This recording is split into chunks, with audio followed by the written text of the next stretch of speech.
सुप्रभात बच्चों, आप सभी कैसे हैं। आप स्वस्थ होंगे, सुरक्षित होंगे, आप घर पर होंगे। तो चलिए आज का ऑनलाइन क्लास हम लोग शुरू करते हैं। मैं चंद्रशेखर प्रसाद साहू, प्रधानाध्यापक, कन्या मध्य विद्यालय कुटुंबा, औरंगाबाद, बिहार, आप सभी का स्वागत करता हूं। बच्चों, आज के ऑनलाइन क्लास में हम लोग गणित पढ़ेंगे। गणित में एक पाठ है, वह है गुणनखंड के बारे में है। तो हम लोग देखेंगे कि गुणनखंड क्या है। तो गुणनखंड जैसा कि नाम से ही स्पष्ट है कि इसमें गुणा से संबंधित कोई संख्याएं होंगी और इन संख्याओं को विभाजित करने वाली कुछ संख्याएं होंगी।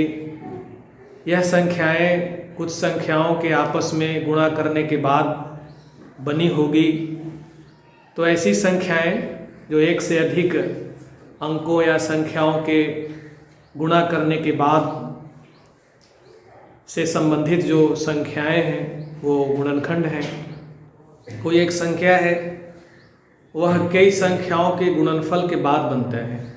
तो उन संख्याओं को जिनके गुणनफल से बनता है उसे हम गुणनखंड कहते हैं। जैसे 6 संख्या है, तो 6 किन किन संख्याओं के गुणा होने से बनेगा? 1 से, 2 से और 3 से। 1, 2 और 3 को गुणा कर देंगे तो क्या बनेगा? 6 बनेगा। तो इस तरह से 6 की जो गुणनखंड है वो क्या है? 1, 2 और 3 है। तो आइए हम लोग उस संख्याओं को देखते हैं। जैसे ये संख्या है, ये संख्या, और इधर हम लोग इसका गुणनखंड लिखेंगे, गुणनखंड। तो जैसे संख्या 1 है, तो 1 कितने के गुणा होने से बना होगा? तो 1 से गुणा होने पर बनेगा। तो 1 का गुणनखंड 1 हुआ। 2 का गुणनखंड क्या होगा? तो 2 कितनी से गुणा करने पर 2 आएगा? तो 1 से और 2 से गुणा करने पर 2 संख्या आएगी। तो 2 का गुणनखंड क्या हुआ? 1 हुआ और 2 हुआ। उसी तरह से 3 का गुणनखंड क्या होगा? तो 1 होगा और 3 होगा। मतलब कि 3 जो है 1 और 3 से गुणा करने पर ये प्राप्त होगा, गुणा करने पर 3 आएगा। तो 3 का गुणनखंड 1 और 3 हुआ। इसी तरह से 4, इसी तरह से 5, इसी तरह से 6। तो 4 कितना से गुणा करने पर आएगा? तो 1 से, 2 से और फिर 4 से। जैसे 1 में 4 से गुणा कर देंगे तो 4 आएगा, 2 में 2 से गुणा करेंगे तो 4 आएगा। तो इस तरह से 4 के गुणनखंड 1 भी होंगे, 2 भी होंगे, 4 भी होंगे। इसी तरह से 5 का, तो 5 का गुणनखंड क्या होगा? 1 भी होगा और 5 भी होगा। 6 का गुणनखंड क्या होगा? 1 होगा, 2 होगा, 3 होगा और 6 होगा। तो इस तरह से मतलब ये कि ये संख्याएं जो है किन किन संख्याओं से पूर्णतः विभाजित होती हैं। एक ऐसे भी इसको आप समझ सकते हैं कि कोई संख्या है, वह संख्या जिन जिन संख्याओं से विभाजित होगी वो संख्या उस संख्या का गुणनखंड कहलाता है। जैसे 1 कितना से विभाजित होगा? 1 से। तो 1 का गुणनखंड है। 2 कितना से विभाजित होगा? 1 से भी होगा और 2 से भी होगा। तो 1 और 2 संख्या 2 के गुणनखंड है। 3 का गुणनखंड क्या होगा? तो 3 कितनी संख्याओं से विभाजित होगी? तो 1 से भी और 3 से भी। उसी तरह से 4 1 से भी विभाजित होगी, 2 से भी और 4 से भी। तो इस तरह से 4 का गुणनखंड 1, 2, 4 हुआ। इसी तरह से 5 का, तो 5 1 से भी विभाजित होगी और 5 से भी विभाजित होगी। तो 5 का गुणनखंड 1 और 5। उसी तरह से 6, तो 6 किन किन संख्याओं से विभाजित होगी? तो 1 से, 2 से, 3 से और 6 से। यानी कि 6 के गुणनखंड 1 भी है, 2 भी है, 3 भी है और 6 भी है।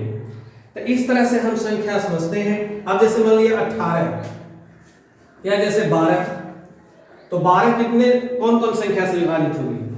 1 से, 2 से, 3 से, 4 से, 6 से और 12 से। तो 12 के गुणनखंड क्या हो गए? 1 2 3 4 6 12। तो गुणनखंड का मतलब यही हुआ कि यह संख्या किन संख्याओं के गुणनफल से बनती है, या ये संख्या किन संख्याओं से पूरी तरह विभाजित होती है। तो ये संख्याएं गुणनखंड है। तो आइए हम लोग कुछ गुणनखंड, ऐसा आप देख रहे हैं यहाँ पर कि कुछ ऐसे गुणनखंड है जो केवल 2 है, जैसे 2 3 5, 2 3 5 ऐसी संख्याएं हैं जिनके केवल 2 गुणनखंड हैं। तो इन संख्याओं को कहते हैं अभाज्य संख्याएं या ऋण संख्याएं। अभाज्य संख्याएं तो ऐसी संख्याएं जो केवल 1 से कटे विभाजित हो या स्वयं से विभाजित हो, ऐसी संख्याएं अभाज्य संख्या या ऋण संख्याएं कहलाती हैं।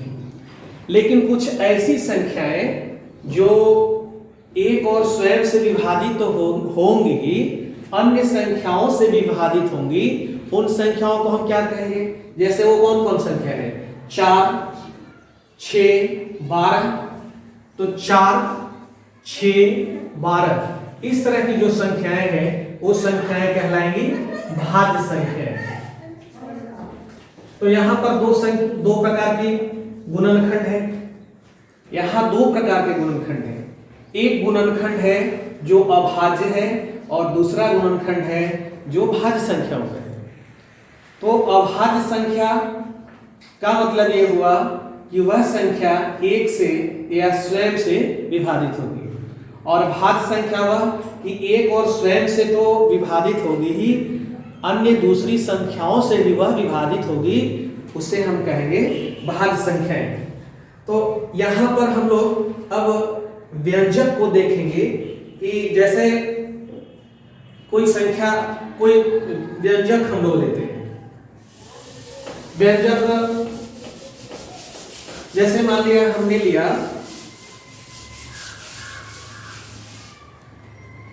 3x²y, ये क्या है? व्यंजक है, पद है। अब इसका गुणनखंड क्या क्या होगा? तो इसका गुणनखंड क्या होगा? 3 गुना x गुना x गुना y। अलग अलग गुना में स्वरूप में लिखा 3x² बराबर 3 गुना x गुना y। इसको हम ऐसे भी लिख सकते थे 3 गुना x² गुना y, ऐसे भी लिख सकते थे। लेकिन यह जो रूप है, यह रूप है अलग, सबको गुना में अलग अलग लिखा गया है, और इसमें केवल जो अलग अलग पद हैं उन्हें किया गया है। इस प्रकार के गुणनखंड को हम कहते हैं अभाज्य गुणनखंड। ये जो रूप है ये है अभाज्य गुणनखंड का रूप है। अभाज्य गुणनखंड का रूप, या दूसरे भाषा में कहते हैं अखंडनीय गुणनखंड। अखंडनीय गुणनखंड। अखंडनीय का मतलब हुआ कि उसे अब और अलग अलग नहीं किया जा सकता है। अब इसको भला अलग अलग क्या किया जा सकता है? ये खुद में अलग अलग पदों में गुणनखंड किया गया है, तो इसे हम इस रूप को कहेंगे अभाज्य गुणनखंड या अखंडनीय गुणनखंड। लेकिन ये जो रूप है इसका 3 गुना x² गुना y, यह अभाज्य गुणनखंड के रूप में नहीं है। तो आइए हम लोग कुछ देख लेते हैं पद। कुछ सवाल देखते हैं। ये पद या व्यंजक है, या और इधर हम लिखेंगे इनका अखंडनीय गुणनखंड, अखंडनीय गुणनखंड। जैसे पहला पद हम लोग लिए 5xyz, 5xyz, तो इसका अखंडनीय गुणनखंड क्या क्या होगा? तो इसका अखंडनीय गुणनखंड होगा 5 गुना x गुना y गुना z। ये जो गुणनखंड का रूप है इसे हम कहेंगे अखंडनीय गुणनखंड या अभाज्य गुणनखंड। दूसरा पद लेते हैं 9y², तो 9y² का अखंडनीय गुणनखंड या अभाज्य गुणनखंड क्या होगा? तो 9 का क्या होगा? 3 गुना 3, और y² का क्या होगा? y गुना y। तो ये जो रूप है यह है अखंडनीय गुणनखंड। उसी तरह से तीसरा पद 16x², 16xy²। तो 16 को क्या लिखेंगे? 16 को लिखेंगे 2 गुना 2 गुना 2 गुना 2, 2 गुना 2 गुना 2 गुना 2, फिर क्या है? गुना x है, गुना x, और फिर क्या है? y² है, यानी कि y गुना y। तो ये क्या हुआ? ये हुआ अखंडनीय गुणनखंड। उसी तरह से अगला 13xyz, तो 13xyz को क्या लिखेंगे हम? 13 गुना x गुना y गुना z। इस तरह से हम अलग अलग लिखेंगे। अगला है, यहां देखिए 12x इंटू y प्लस 1। अब इसमें अलग अलग लिखना है, अखंडनीय गुणनखंड के रूप में लिखना है। तो आइए इसको लिखते हैं हम लोग। तो 12x में सबसे पहले तो गुना कर देंगे, तो गुना करेंगे तो क्या होगा? 12x है ना, तो 12x को क्या लिखेंगे? 2 गुना 2 गुना 3, 12 का, और गुना x, और गुना y प्लस 1। ये अलग अलग अभाज्य गुणनखंड के रूप में हो गया। आइए हम लोग अब दूसरे पर बात करते हैं कि कुछ ऐसे पद, दो पद जैसे एक साथ रख लिया जोड़ में या घटाव में या गुना में, और ऐसा होता है कि एक ही गुणनखंड जो है दोनों पदों में होता है। जैसे एक उदाहरण हम लेते हैं, उसको हम कहेंगे ऐसा गुणनखंड जो दोनों पदों में हो, उसे हम कहेंगे सार्वगुणनखंड या उभयनिष्ठ गुणनखंड। तो हम लोग उभयनिष्ठ गुणनखंड पर भी बात करेंगे। जैसे एक सवाल है 3x प्लस 6, ये व्यंजक है 3x प्लस 6। अब ये देखिए कि 3x का गुणनखंड क्या होगा?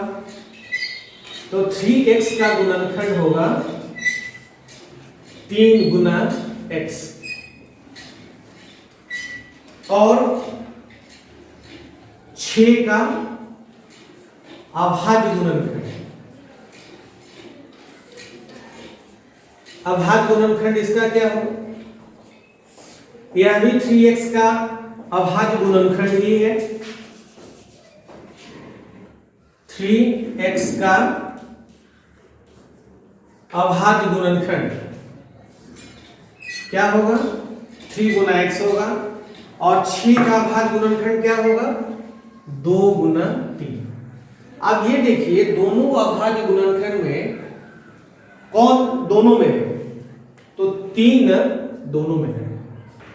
तो इस 3 को हम कहते हैं उभयनिष्ठ गुणनखंड। 3 क्या है? 3 उभयनिष्ठ गुणनखंड है, या सार्वगुणनखंड बोलेंगे। क्या बोलेंगे? सार्वगुणनखंड या उभयनिष्ठ गुणनखंड। तो 3x + 6 को हम क्या लिख सकते हैं? 3x + 6 को लिखेंगे। 3x को क्या लिखा? 3 × x, और 6 को क्या लिखा? 2 × 3। अब 3 क्या है? दोनों जगह है, तो 3 हम कॉमन ले लेंगे। तो कॉमन ले लेंगे तो यहां क्या बच गया? x बच गया, और यहां 2 बच गया। तो इसे हम इस रूप में भी लिखेंगे। 3 यहां क्या है? उभयनिष्ठ गुणनखंड है। तो हम इस तरह से भी सार्वगुणनखंड के रूप में पद को व्यक्त कर सकते हैं। आइए अब कुछ सवाल आपको दे दे रहे हैं, आप इन सवालों को हल करेंगे, और हल करके जो हम लोगों का व्हाट्सएप ग्रुप बना हुआ है आप उसमें जरूर पोस्ट करेंगे। तो आपको क्या ज्ञात करना है? गुणनखंड ज्ञात करना है। गुणनखंड ज्ञात कीजिए।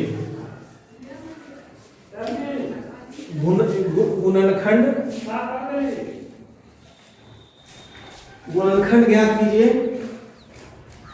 पृष्ठ संख्या कितना है? पृष्ठ संख्या है 246।